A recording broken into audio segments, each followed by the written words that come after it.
ఫిలింనగర్లో ప్రస్తుతం hot topic ఏమిటంటే తడుముకుండా సర్దార్ గబ్బర్ సింగ్ అని చెప్తారు. పవన్ నటిస్తున్న ఈ చిత్రానికి ఎనలేని క్రేజ్ దక్కింది. ఉగాది సందర్భంగా ఈ సినిమాను తెలుగులోనే కాదు హిందీలోనూ ప్రపంచవ్యాప్తంగా ఏప్రిల్ 8న విడుదల చేయబోతున్నారు. అయితే విడుదల కంటే ముందు ఇప్పుడు అందరి కళ్ళు ఆడియో లాంచ్ పైనే ఉన్నాయి. వచ్చే ఆదివారం జరగనున్న ఆడియో లాంచ్ని నభూతో అన్న రేంజ్లో జరపాలని చిత్ర యూనిట్ భావిస్తోంది. దీనికి మెగా ఫ్యామిలీ నుంచి హెల్ప్ తీసుకుంటున్నట్లు సమాచారం. సర్దార్కి 2 కొత్త బాడీగార్డులు అపాయింట్ అయ్యారంటూ mega hero Sai Dharam Tej tweet చేశాడు. మరిన్ని వివరాల కోసం వెయిట్ చేయండి అని మెలక పెట్టాడు. అసలు సినిమాకి ఏ సంబంధం లేని సాయి ఈ ట్వీట్ వేయడంతో ఆ బాడీగార్డ్స్ సాయిధరమ్ తేజ్ మరియు వరుణ్ తేజ్లేమో అనే అనుమానం కలుగుతోంది.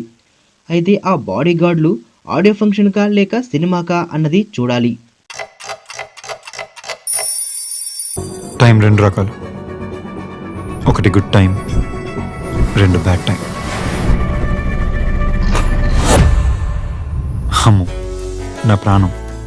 నేను 5th చదివేటప్పుడు తను 3rd క్లాస్లో జాయిన్ అయింది. తను చిన్నప్పుడు చూసినప్పుడు ఎప్పుడూ అనుకోలేదు తను పెద్ద అయ్యాక ఇంత అందంగా తయారవుతుంది.